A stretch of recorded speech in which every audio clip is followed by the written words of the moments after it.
Saudara-saudari yang terkasih, salam sejahtera bagi kita semua.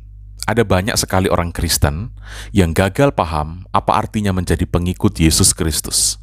Ada banyak dari kita yang gagal dalam mengkontemplasikan dan gagal dalam merenungkan Yesus karena kita begitu saja melompat pada sisi keilahiannya, pada aspek ketuhanannya, dan mengabaikan kemanusiaannya. Saudara-saudari, pasti dalam keseharian Anda sering mendengar orang Kristen yang mengatakan, "Saya ini kan manusia biasa, saya ini kan bukan Yesus."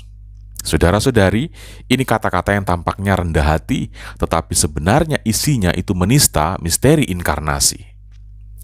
Arah gerak keimanan kita harus mengarah kepada kemampuan untuk melihat yang ilahi di dalam sosok yang sedemikian manusiawi. Arah gerak iman kita harus mengarahkan kita untuk melihat sabda di dalam daging, untuk melihat Allah di dalam manusia, untuk melihat bahwa di dalam peristiwa yang biasa-biasa saja ternyata terkandung sesuatu yang luar biasa, untuk melihat bahwa Allah mengerjakan hal-hal yang luar biasa dari sosok dan dari hal-hal yang biasa-biasa saja. Kalau kontemplasi kita atas Kristus tidak pernah menyentuh aspek kemanusiaannya, maka kita akhirnya bisa gagal mencintai yang biasa. Kita gagal mencintai kemanusiaan yang berisi kelemahan dan keterbatasan. Saudara-saudari, kalau toh kita terlihat tetap beriman kepada Yesus, iman kita tidak lebih dari sekedar mengharapkan mujizat. Kita mencintai keilahiannya, tetapi kita gagal mencintai kemanusiaannya. Maka iman kita hanya berputar-putar seputar kebutuhan demi kebutuhan kita. Bisa dibayangkan betapa kurang ajarnya kita ketika relasi kita dengan Tuhan hanya diletakkan di atas dasar kebutuhan, diletakkan di atas dasar kepentingan kita. Kalau seperti ini, kita akan lebih sering menjadi pengkhianat seperti Yudas. Saudara-saudari, kegagalan mencintai kemanusiaan di dalam diri Yesus membuat kita gagal mencintai kemanusiaan di dalam diri kita sendiri dan membuat kita juga gagal mencintai kemanusiaan di dalam diri sesama kita. Buktinya apa? Kita bisa melihat doa-doa kita sendiri. Semuanya berisi permohonan untuk keluar dari kenyataan kemanusiaan kita.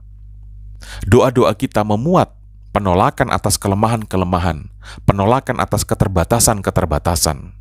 Padahal mungkin jarang kita sadari bahwa Allah juga berkarya melalui kelemahan. Allah juga berkarya melalui keterbatasan kita. Selain itu, bukti lainnya apa? Kita gampang menolak orang lain. Bahkan menolak anak kita sendiri. Saya akhir-akhir ini melihat dan menyaksikan sebuah video bagaimana begitu banyak orang membuang bayinya. Mereka tidak sadar bahwa Allah juga mengerjakan hal ajaib dan hal yang luar biasa di dalam dan melalui sosok bayi lemah, di dalam diri ibu yang sedang kebingungan dan sedang menderita. Karena itulah saudara-saudari, iman kita akan Yesus harus lengkap. Dia sungguh Allah, Dia sungguh manusia. Kita dipanggil untuk menjadi seperti Dia, karena menjadi seperti Dia sesungguhnya adalah sebuah keajaiban.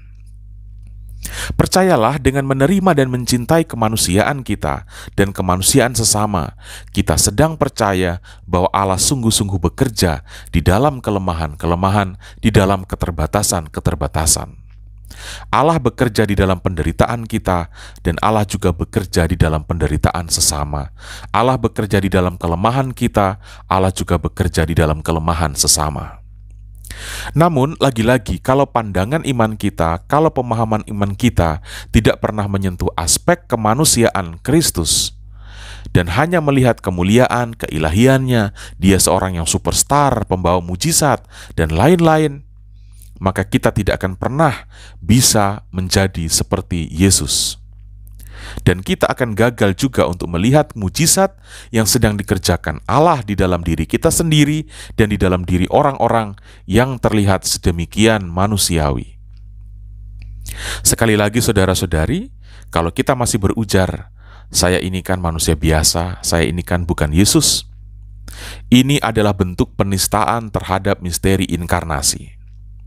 Komunitas beriman Kristiani, gereja apapun, harus mengarahkan orang selugas-lugasnya untuk mengenal apa makna misteri inkarnasi, apa makna ketika dikatakan sabda menjadi daging. Tuhan Yesus memberkati kita semua.